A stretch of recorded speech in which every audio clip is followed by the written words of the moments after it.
बिस्मिल्लाहिर्रहमानिर्रहीम। अस्सलाम वालेकुम स्टूडेंट्स, मेरा नाम इमरान अहमद है और मैं आपको कंप्यूटर साइंस का टीचर हूं।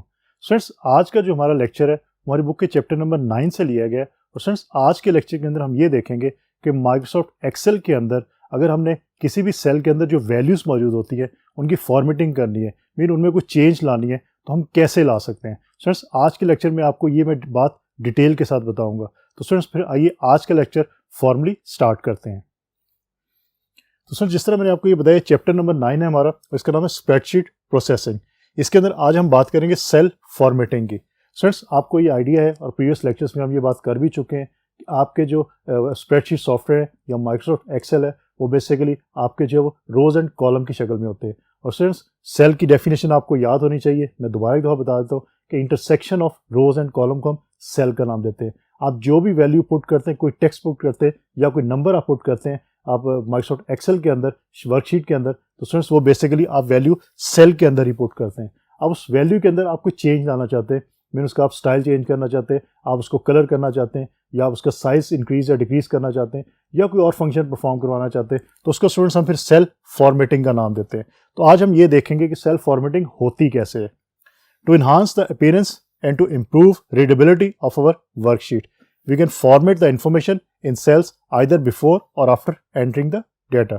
स्टूडेंट्स, यहाँ पे ये चीज़ याद रखिएगा, ये आपको मैंने माइक्रोसॉफ्ट वर्ड जब बताया था प्रीवियस चैप्टर के अंदर, वहाँ भी मैंने आपको ये बात बताई थी कि जब आप डॉक्यूमेंट टाइप करते हैं, टाइप करने के बाद आप उस पर फॉर्मेटिंग जो अप्लाई करें, पहले आप कंप्लीट डॉक्यूमेंट को टाइप कर लें। इसी तरह माइक्रोसॉफ्ट एक्सेल के अंदर अगर आप कोई काम करना चाहते हैं तो पहले वो काम जो है उसको फिनिश कर लें, पहले टाइपिंग अपनी कंप्लीट करें, उसके बाद उस पर फॉर्मेटिंग जो अप्लाई करें। क्योंकि हो सकता है कि आप जब कंप्लीट कर लें काम, उसके बाद आप फॉर्मेटिंग अप्लाई करेंगे तो फिर इजीली आप जो फॉर्मेटिंग अप्लाई कर सकते हैं।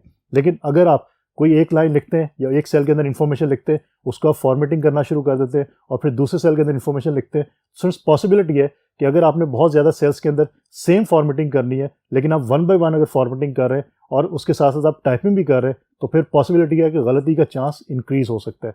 तो पहले कंप्लीट अपनी टाइपिंग कर लें, उसके बाद उसको फॉर्मेटिंग कीजिएगा। We can apply font style.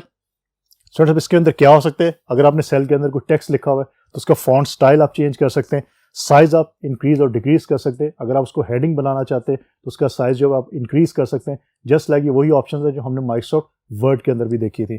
फिर आप उसको बोल्ड कर सकते हैं, इटैलिक कर सकते हैं, अंडरलाइन कर सकते हैं अपने टेक्स्ट को, ये ऑप्शन भी हमारे पास मौजूद है। उसके बाद आप डेट का फॉर्मेट यूज़ कर सकते हैं, आप टाइम का स्पेसिफिक फॉर्मेट यूज़ कर सकते हैं, मीन 12 आवर्स का फॉर्मेट आप यूज़ कर सकते हैं। उसके साथ साथ आप 24 आवर का फॉर्मेट जो है उसको आप यूज़ कर सकते हैं। तो ये ऑप्शंस आपके पास जो है वो माइक्रोसॉफ्ट एक्सेल के अंदर मौजूद है और आप सेल्फ फॉर्मेटिंग करते हुए ये तमाम ऑप्शंस जो है उनको अप्लाई कर सकते हैं। स्टूडेंट्स, उसके बाद formatting is applicable by using formatting tool bar. Students, previous lectures के अंदर हमने बात की थी टूल बार्स के बारे में, जो हमने देखा था कि माइक्रोसॉफ्ट एक्सेल का जो हमारे पास इंटरफेस मौजूद है उसमें डिफरेंट टूल बार्स हमें जो वो मौजूद होती हैं और हमें नज़र आती हैं। स्टूडेंट्स, उसमें फॉर्मेटिंग टूल बार भी आपने देखी थी। आपने अगर सेल्फ फॉर्मेटिंग करनी है तो वहाँ पर आपके फॉर्मेटिंग टूल बार को आप क्लिक करेंगे तो वहाँ से आपके पास ऑप्शन जो है वो मौजूद होती हैं। ये तमाम ऑप्शंस, इसमें से कुछ ऑप्शंस मैंने लिखी हैं, इसके अलावा और भी ऑप्शन जो है आपके फॉर्मेटिंग टूल बार में आपके पास मौजूद होती हैं, आप उनको वहाँ से यूज़ कर सकते हैं।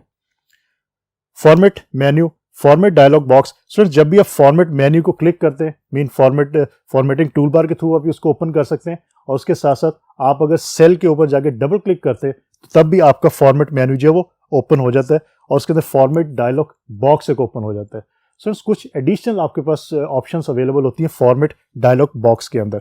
वो नंबर्स के बारे में, अलाइनमेंट के बारे में, आपके फॉन्ट के बारे में, बॉर्डर के बारे में, पैटर्न्स के बारे में और प्रोटेक्शन के बारे में, ये डिफरेंट ऑप्शंस आपको अवेलेबल होती हैं। आप कोई भी ऑप्शन जो है उसको यूज़ करते हुए जो है अपने सेल की फॉर्मेटिंग कर सकते हैं, उसमें वैल्यूज़ जो उसको जो फॉर्मेटिंग उस पर अप्लाई कर सकते हैं। उसमें जो भी आप चेंज करना चाहते हैं आप चेंज कर सकते हैं। लाइक अगर नंबर है, आपने डेट अप्लाई की हुई है तो आप डेट का फॉर्मेट जो है वो फॉर्मेट डायलॉग बॉक्स से ईजिली आप सेलेक्ट करके तो डेट का फॉर्मेट जो है पुट यहाँ पे कर सकते हैं। तो स्टूडेंट्स, अब चलते हैं नेक्स्ट बोर्ड पर और देखते हैं कि हमारे पास कुछ इसके अंदर फॉर्मेट मेन्यू के अंदर जो फॉर्मेट डायलॉग बॉक्स होता है इसके अंदर हमारे पास कस्टम फॉर्मेट की एक ऑप्शन मौजूद है।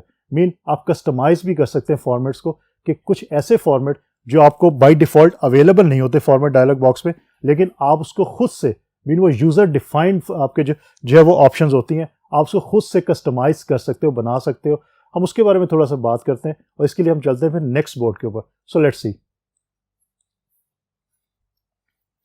तो students creating custom formats, students ये वो फॉर्मेट्स होते हैं जो बाय डिफ़ॉल्ट आपको जो अवेलेबल नहीं होते लेकिन आप खुद से क्रिएट कर सकते हैं। और स्टूडेंट्स पहली चीज़ तो ये आती है कि इनकी हमें ज़रूरत क्यों पड़ती है। So we can create our own custom numeric formats for financial और साइंटिफिक टास्क। मीन कुछ फाइनेंशियल टास्क के लिए हम इनको यूज़ कर सकते हैं, कुछ साइंटिफिक टास्क के लिए तो हम इनको यूज़ कर सकते हैं। और उसके बाद स्टूडेंट्स अगर आपने कैटलॉग नंबर्स बनाने हैं तो उसके लिए भी आप इसको यूज़ कर सकते हैं, क्योंकि उसके लिए बाय डिफ़ॉल्ट हमारे पास जो फॉर्मेट डायलॉग बॉक्स के अंदर जो फॉर्मेट्स अवेलेबल नहीं होते। उसमें से कुछ की मैंने यहाँ पे एग्जांपल आपको दी है, इसके बारे में आपको बता देता हूँ।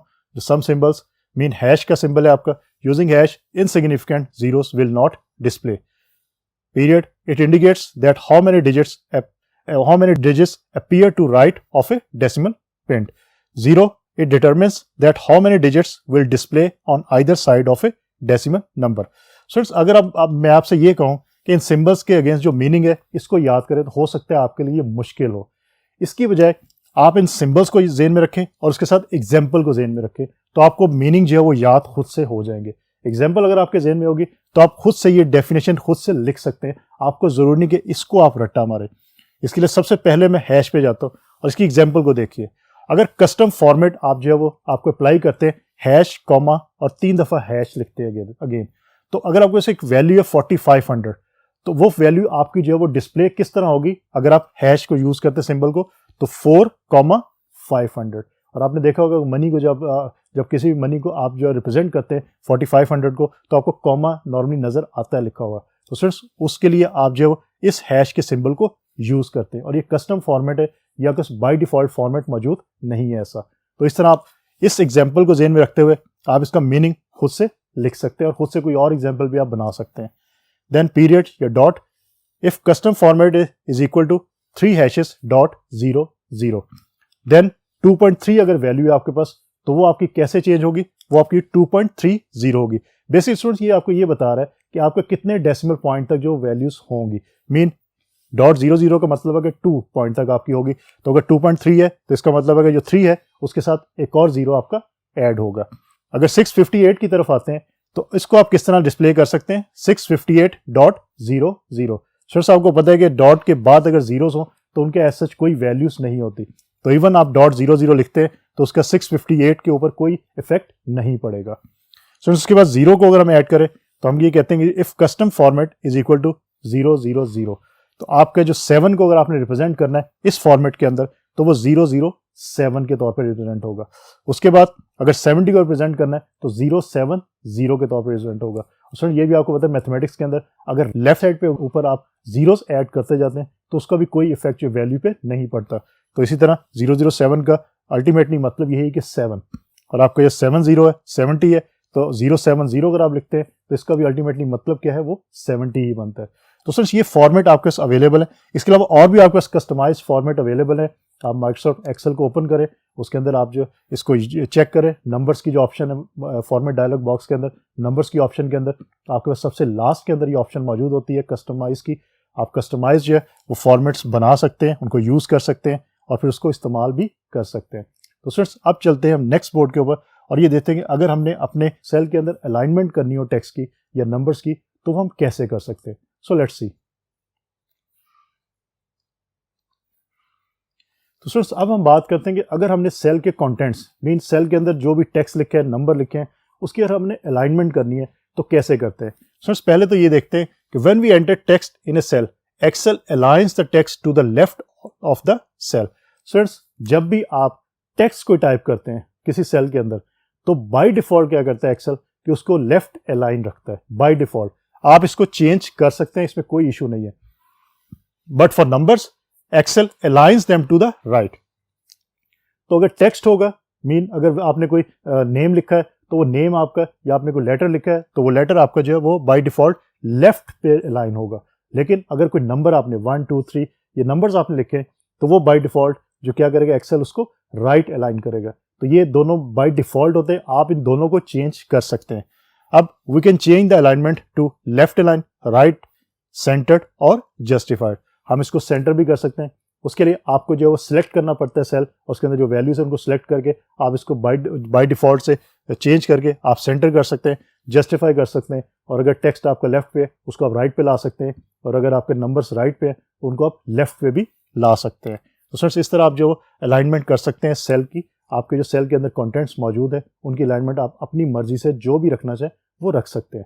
फ्रेंड्स यहाँ पे एक बात याद रखिएगा कि ये ऑप्शंस हमने माइक्रोसॉफ्ट वर्ड के अंदर भी पढ़ी थी। तो बेसिकली जो फंक्शनैलिटी है वो सबकी सेम ही है, सिर्फ है कि आपने उसको यूज़ कहाँ पे और कैसे करना है, सिर्फ यूजेज का फ़र्क है। बाकी फंक्शनैलिटी वो करते क्या है, वो माइक्रोसॉफ्ट वर्ड में भी वही काम कर रहे थे, वो आपके माइक्रोसॉफ्ट एक्सेल के में भी वही काम कर रहे हैं। मीन अगर अलाइनमेंट की बात करूँ तो वहाँ पे भी आप टेक्स्ट जिस टेक्स्ट को सिलेक्ट करते थे, अगर आप उसको लेफ्ट अलाइन करते हैं तो वो लेफ्ट अलाइन हो जाता था। यहाँ भी आप जिस सेल के कंटेंट को सिलेक्ट करके लेफ्ट अलाइन करेंगे वो उस सेल के अंदर लेफ्ट अलाइन ही होगा। मीन फंक्शनैलिटी दोनों जगहों पे सेम है, सिर्फ यहाँ पे आप माइक्रोसॉफ्ट एक्सेल के अंदर सेल के अंदर उस काम को परफॉर्म करें और वहाँ पे आपका प्लेन एक डॉक्यूमेंट था उसके अंदर टेक्स्ट को आप जो है वो अलाइन कर रहे थे। तो ये बात याद रखिएगा, आपके दोनों के कॉन्सेप्ट, दोनों चैप्टर्स के कॉन्सेप्ट बहुत ज़्यादा आपस में रिलेट करते हैं, तो दोनों को याद रखिएगा। सर उसके बाद आज की लास्ट हम जो बात करते हैं वो ये है कि merge cell and wrap text. Mean cell merging क्या होती है और टेक्स्ट रैपिंग क्या चीज़ होती है, इसके बारे में आपको बता देता हूँ। सर मर्ज सेल नाम से आप अंडरस्टैंड करें कि सेल्स को मर्ज करना, मीन एक से ज़्यादा सेल्स अगर मौजूद हैं आप उसको मर्ज करना चाहते हैं, मीन एक सेल बनाना चाहते हैं, तो आप इस ऑप्शन को यूज़ कर सकते हैं। मर्ज सेल ऑप्शन कंबाइंस 2 और more selected cells into a single cell. तो स्टूडेंट्स ये बेसिकली आप नॉर्मली कहाँ पे यूज़ करते हैं, अगर आपने जो आपकी वर्कशीट है उसके ऊपर आपने हेडिंग जो बनानी है, तो हेडिंग के लिए आप ये करते हैं कि आप 3 या 4 सेल्स को आपस में मर्ज कर लेते हैं, और मर्ज करने के बाद आपने सबसे पहले सेल के ऊपर आपने हेडिंग जो लिखी थी, आप जब मर्ज करते हैं 3 या 4 सेल्स को तो क्या होता है, आपकी जो हेडिंग है वो 3-4 सेल्स के ऊपर आपकी जो मर्ज हो जाती है आपको शो होना शुरू हो जाती है। फिर आप उसको सिलेक्ट करके सेंटर भी कर सकते हैं, लेकिन आपने जो वैल्यू लिखी होगी, जो आपने हेडिंग लिखी होगी वो बेसिकली आपकी फर्स्ट सेल के ऊपर लिखी होगी, बाकी सेल्स के ऊपर जो इन्फॉर्मेशन होगी वो आपकी खत्म हो जाएगी, वो आपको दिखाई नहीं देगी। The cell reference for a merge cell is the upper left cell in the original selected range. तो समझ यही बात है, जो आपका लेफ्ट पे अपर लेफ्ट साइड पे जो भी सेल होगा उस पर जो आपने इन्फॉर्मेशन लिखी है, जब आप मर्ज करते हैं सेल्स को तो वो इन्फॉर्मेशन आपको डिस्प्ले होगी, बाकी सेल्स की इन्फॉर्मेशन आपकी जो वो आपको डिस्प्ले नहीं हो सकती। तो ये बात याद रखिएगा जब भी आप मर्ज सेल को यूज़ करें। और नॉर्मली हम यूज़ कहाँ पे करते हैं, जब हम डिफरेंट वर्कशीट के अंदर अगर हमने हेडिंग्स जो है वो अप्लाई करनी है, तो हेडिंग्स के लिए हम ये नॉर्मली करते हैं कि डिफरेंट सेल्स को आपस में मर्ज कर लिया करते हैं। सो उसके बाद wrap text option wraps text into multiple lines in a cell. Students ये ऑप्शन क्या करती है कि टेक्स्ट को रैप करती है multiple lines within a cell, cell के अंदर ही मल्टीपल लाइंस में जो उसको जो वो डिस्प्ले कर देती है। और स्टूडेंट्स अगर आपने रैप टेक्स्ट की ऑप्शन को यूज़ करना हो और मर्ज सेल की ऑप्शन को यूज़ करना हो, तो माइक्रोसॉफ्ट एक्सेल के अंदर आप किस तरह उसको कर सकते हैं। सबसे पहले आपने सिलेक्ट करना है सेल्स को या रेंज ऑफ सेल्स को जिनको आप मर्ज करना चाहते हैं या जिनको आप रैप टेक्स्ट करना चाहते हैं। उसके बाद आप फॉर्मेट की जो ऑप्शन है या फॉर्मेट का जो मेन्यू है उसको आप क्लिक करें।